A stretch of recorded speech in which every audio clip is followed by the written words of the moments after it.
العالمين والصلاة والسلام على سيد المرسلين وعلى آله وصحبه أجمعين أما بعد فأعوذ بالله من الشيطان الرجيم بسم الله الرحمن الرحيم إن الله وملائكته يصلون على النبي يا أيها الذين آمنوا صلوا عليه وسلموا تسليما اللهم صل على سيدنا مولانا محمد وعلى آله وصحبه وبارك وسلم۔ مشکوٰۃ شریف باب الایمان بالقدر، تقدیر پر ایمان لانے کا بیان، اور اس کی فصل چل رہی ہے الفصل الثالث، تیسری فصل۔ وعن نافع ان رجلا اتى ابن عمر فقال ان فلانا يقرأ عليك السلام فقال انه بلغني انه قد احدث فان كان قد احدث فلا تقرئه مني السلام۔ یہ حدیث پاک حضرت نافع رضی اللہ تعالیٰ عنہ روایت کرتے ہیں۔ یہ نافع تابعی ہیں، حضرت عبداللہ بن عمر کے آزاد کردہ غلام تھے۔ یعنی حضرت عبداللہ بن عمر جو حضور کے صحابی ہیں اور حضرت عمر بن فاروق اعظم کے بیٹے ہیں، ان کے یہ غلام تھے حضرت نافع رضی اللہ تعالیٰ عنہ، اور ان کے شاگرد بھی تھے۔ تو بہت ساری حدیث حضرت نافع نے حضرت ابن عمر سے سن کر کے روایت کیا ہے۔ وہ کہتے ہیں کہ ایک شخص حضرت عبداللہ بن عمر رضی اللہ تعالیٰ عنہ کے پاس آیا اور آ کر کہنے لگا، فقالا،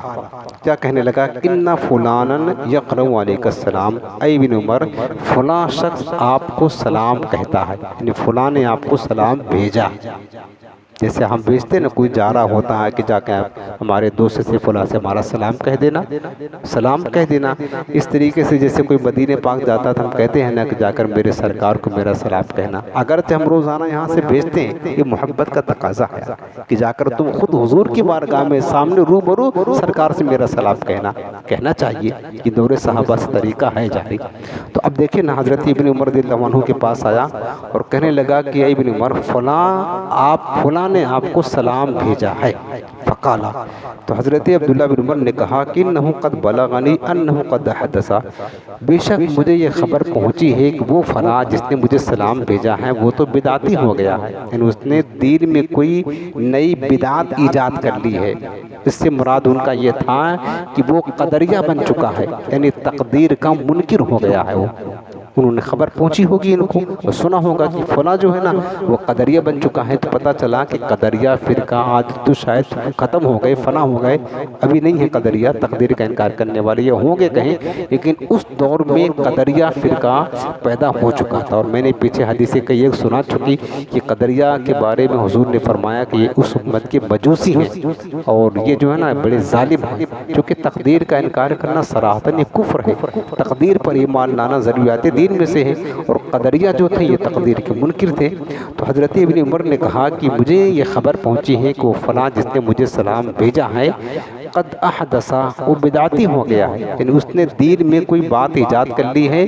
قد احدث، وہ جو ہے نا کیا کہتے ہیں کہ وہ تقدیر کا منکر ہو گیا ہے۔ پھر حضرت ابن عمر فرماتے فَإِنْ كَانَ قَدْ احدث، اگر واقعی ایسا ہے وہ تقدیر کا منکر ہو کر کے بدعتی ہو گیا ہے، فَلَا تُقْرِهُ مِنِّي السَّلَامِ، تو پھر میری طرف سے اس کو سلام مت پہنچانا۔ دیکھ رہے آپ، میری طرف سے اس کو سلام نہ کہنا۔ حالانکہ حکم شریعت کیا ہے، اگر کوئی مسلمان آپ کے پاس سلام لائے کہ فلاں نے آپ کو سلام بھیجا ہے، تو واجب ہے کہ ہم کہیں وعلیکم السلام، یا اس کے سلام کا جواب خود بھیجے۔ سلام کرنا تو سنت ہے، اور سلام کا جواب دینا کیا ہے، واجب ہے۔ واجب ہے پیارے، جیسے ہم آپ کو سلام کریں، کوئی عذر شرعی نہ ہو تو سلام کرنا سنت ہے، لیکن جواب دینا واجب ہے۔ اسی طرح اگر کسی نے سلام بھیجا اور ہم نے سنا کہ فلاں نے سلام بھیجا ہے، یا تو ہم جواب دیں اسی وقت، یا تو پھر ہم اس کے سلام کا جواب کسی کے ہاتھ پہنچائیں کہ میرا بھی اس کو سلام کہہ دینا، تو یہ جواب ہو گیا، تب جا کر واجب ادا ہوگا۔ اسی طریقے سے آج میسج کا زمانہ ہے نا، نا، اگر لکھ کر کے بھی کوئی ہم کو سلام کرتا ہے، مثلاً کسی نے لکھا سلام یا السلام علیکم، تو اب اس کی تو صورت ہے جیسے میسج وغیرہ پر آتا ہے، یہ روزانہ معاملہ ہمارے ساتھ پیش آتا ہے، یا تو آپ نے میسج پڑھا، جس نے سلام کیا ہے اگر ہے وہ مسلمان تو آپ اس کو اسی وقت فوراً وعلیکم السلام زبان سے کہہ دیں۔ اچھا یہ بھی واجب ہے کہ سلام کا جواب اتنا تیز دیا جائے، اگر سامنے سلام کرنے والا موجود ہے اور کوئی معنی شرعی سننے سے نہیں ہے تو اتنا تیز جواب دیا جائے کہ وہ سامنے والا سن لے، تب جا کر کے واجب ادا ہوگا ہمارا، ہے نا۔ اور اگر سامنے موجود نہیں ہے تو کم سے کم اتنا تیز جواب دے کہ ہم خود اپنے کانوں سے سن سکیں۔ جیسے لکھا ہوا ہمارے پاس میسج آیا، کسی نے سلام لکھ کر کے بھیجا، تو ہم اب دو صورت ہے اس کی، یا تو جواب دے دے فوراً وعلیکم السلام ورحمۃ اللہ یہ کہہ دے، ٹھیک ہے نا، اور اتنا تیز کہیں خالی منہ کے اندر نہیں، دل میں نہیں، بلکہ زبان سے کہیں کہ ہم خود سن لیں، تب جا کر کے اس کا جواب ادا ہو گیا۔ دوسری صورت یہ ہے کہ اس نے سلام لکھ کر بھیجا، ہم اس کے جواب میں سلام لکھ کر کے بھیج دیں یا وعلیکم السلام لکھ کر بھیج دیں، تو اگرچہ زبان سے نہ کہیں سلام لکھ کر بھیج دیا تب بھی ہمارا واجب ادا ہو گیا، ٹھیک ہے نا، یہ صورت حال ہے۔ لیکن یہاں پر حضرت ابن عمر رضی اللہ عنہ ہمیں کیا بتانا چاہتے ہیں؟ فرمانا یہ چاہتے ہیں کہ اگر وہ بدعتی ہو گیا ہے، گمراہ ہو گیا ہے، بد مذہب بے دین ہو گیا ہے، فلا تقرئہ منی السلام، تو میری طرف سے اس کو سلام مت پہنچانا۔ اس سے یہ سبق ملتا ہے کہ بد مذہب بے دین ملحد اور گمراہ لوگ اگر ہمیں سلام کرے تو ان کے سلام کا جواب نہیں دینا ہے، یہ سنت صحابہ ہے، سمجھ رہے ہیں نا۔ حدیث پاک کی سند کیا ہوا کہ بد مذہب بے دین گمراہ اگر ہم کو سلام، پہلے تو ہمیں سلام ہی نہیں کرنا، ان کو سلام کرنے کا سوال ہی نہیں پیدا ہوتا، اگر وہ سلام ہم کو کرے تو سلام کا مطلب کیا ہوتا ہے؟ یہ سلامتی کی دعا ہے، یعنی اللہ تمہیں سلامت رکھے، تو کیا ہم ان کو دعا دے سلامتی کہ تم سلامت رہو، اب بد مذہبی پھیلاتے رہو، گمراہیت پھیلاتے رہو، بد عقیدگی پھیلاتے رہو، ہم یہ دعا دیں؟ نہیں، بد مذہب تو ہلاکت ہے اس کے لیے، ہم اس کو سلامتی کی دعا نہیں دے سکتے ہیں کہ وہ بد مذہبی پھیلا اپنا، بھئی مسلمان اس لائق ہے کہ اس کو سلامتی کی دعا دے تاکہ وہ اسلام پھیلائے۔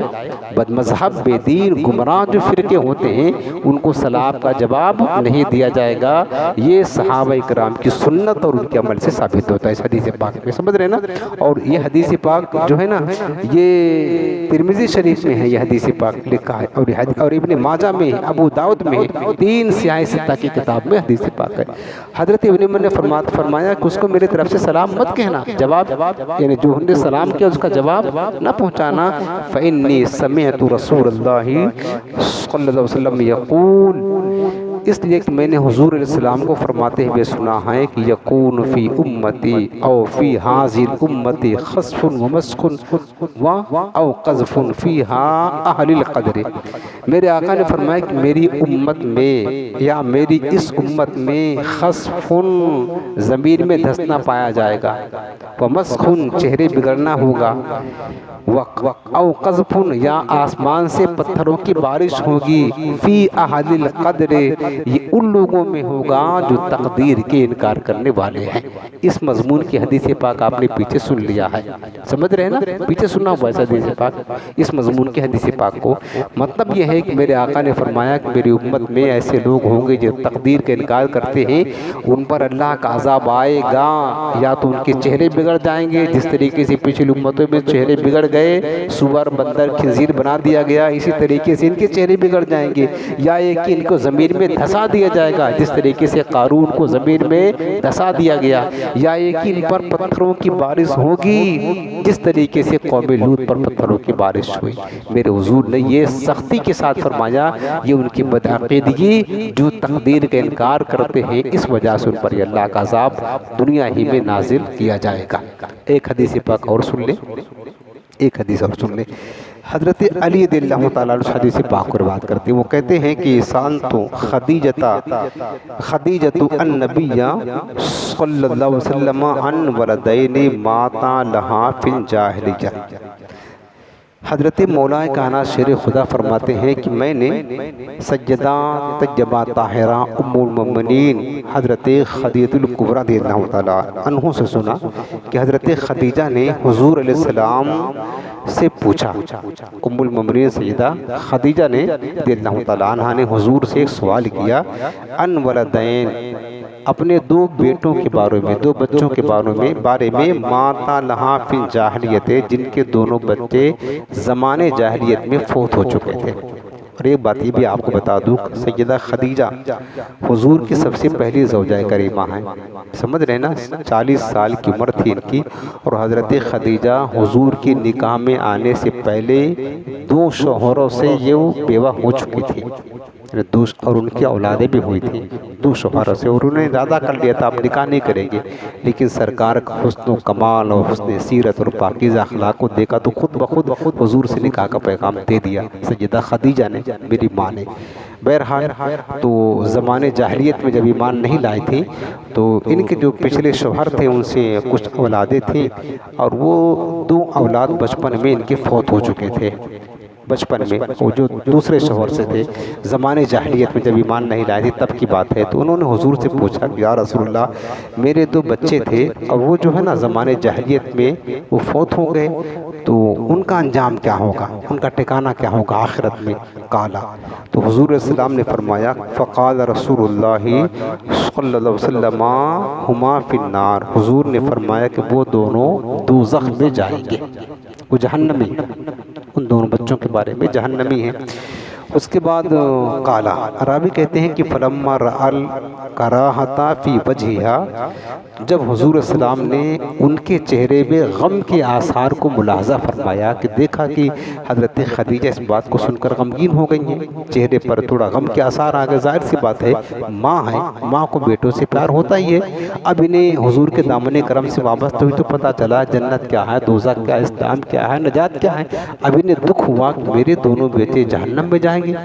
تو افسوس تو ہوگا ہی۔ تو جب میرے آقا نے دیکھا کہ یہ سیدہ خدیجہ کے چہرے میں غم کے آثار دیکھے، کراہیت کے آثار دیکھے، قالا، حضور نے فرمایا کہ خدیجہ لو رأیت مکانہما لأبغضتہما، اگر تو جہنم میں ان کی جگہ دیکھ لیتی تو ضرور تو ان سے نفرت کرتی۔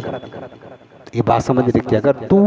جہنم میں ان کا ٹھکانہ دیکھ رہے کہ کس جگہ وہ جل رہے ہیں تو ضرور تو ان سے محبت نہیں، نفرت کرتی۔ ایک بات یہاں سمجھنے کی ہے کہ دیکھیں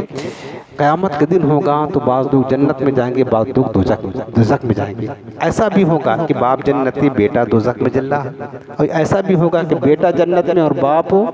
دوزخ میں، ایسا سب ہوگا۔ تو اللہ تعالیٰ کا یہ فضل ہوگا کہ جنتی جنت میں بیٹھ کر دوزخیوں کو جلتا ہوا دیکھیں گے، دیکھ رہا باپ، دیکھ رہا کہ میرا بیٹا دوزخ میں جل رہا ہے، میری بیوی جل رہی ہے، سمجھ رہے ہیں نا، میرے بچے جل رہے ہیں۔ حضرت نوح علیہ السلام کی بیوی جہنمی تھی، ان کا بیٹا کنعان کافر تھا، وہ جہنم میں جائے گا۔ جنتی دیکھیں گے جنت کے بالا خانوں میں بیٹھ کر کہ جہنم میں ہمارے بیٹے جو مشرک ہو کر کافر ہو کر مرے جل رہے ہیں، لیکن اللہ تعالیٰ کا فضل ہوگا اس دن، وہاں جو محبت ہوگی نا، یہاں محبت ہمارا خون سے ہے، خونی رشتہ سے قائم ہے، وہاں محبت صرف اور صرف ایمانی رشتہ سے قائم ہوگی، بس خونی رشتہ کی کوئی وہاں پر اہمیت نہیں ہے، وہاں محبت ایمانی رشتہ سے ہوگی۔ باپ اگرچہ دیکھ رہا ہے کہ میرا بیٹا جہنم میں جل رہا ہے، لیکن اس باپ کو ذرہ برابر فکر نہ ہوگی کہ ہم اس کو بچا سکے یا یہ کیوں جل رہا ہے، اس کو کوئی دکھ نہ ہوگا، کیونکہ وہاں خونی رشتے کی بات نہیں، وہاں ایمان رشتے کی بات ہوگی، بلکہ باپ دیکھ کر خوش ہوگا، اچھا تو جل رہا جل، تو اسی لائق تھا، تو نے ایمان قبول کیوں نہ کیا، تو نے اچھا عمل کیوں نہ کیا۔ تو وہاں پر جو محبت کی بات ہوگی وہاں صرف ایمان سے رشتہ قائم ہوگا، اگر ایمان ہے تو محبت ہوگی، اور ایمان نہیں، بے ایمان ہے تو بھلے سے باپ ہی کیوں نہ ہو، بیٹا ہی کیوں نہ ہو، جہنم میں جلتا رہے، بلکہ جنتی دیکھ کر خوش ہوں گے، اچھا ہوا جہنم میں جل رہے ہیں، ہم کو اللہ نے ایمان بخشا، ہم جنت میں ہیں۔ تو میرے آقا حضرت خدیجہ سے فرما رہے کہ خدیجہ اگر تو ان کا ٹھکانہ وہاں جہنم میں دیکھ لے تو اور ان سے تو نفرت کرے،